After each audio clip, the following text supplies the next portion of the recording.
तिलारी धरणातल्यान कर्नाटकाक पाणी व्हरपाचो नवीन योजनेचो प्रस्ताव सध्या कर्नाटक आणि महाराष्ट्र ही दोन्ही राज्ये मिळून करीत असतात।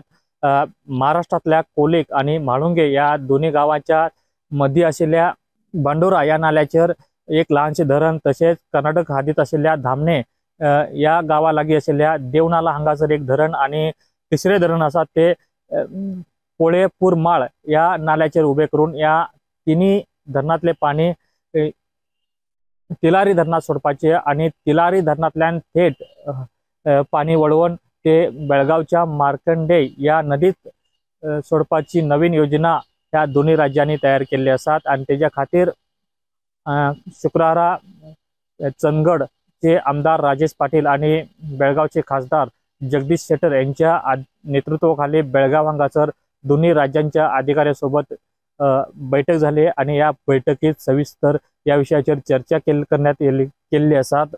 या संदर्भात लवकरच दोन्ही राज्यांचे मिळून एक पथक या स्थळाचेर जाऊन भेट देतले आणि त्याची अभ्यास करतले आणि त्याच्यानंतरच या संदर्भात ती नवीन योजनेचो आराखडो तयार करतली अशी माहिती समोर येयल्ली आसा। जर ही योजना सक्सेस झाली तर महाराष्ट्राच्या चंदगड तालुक्यातल्या तुडये भागाक 24 तास पाणी दिवपाक महाराष्ट्र सरकार आसा ते यशस्वी जातले तेच्या लागून ही दोन्ही राज्यां खातीर ही योजना आसा ती खूप महत्वाची आसा।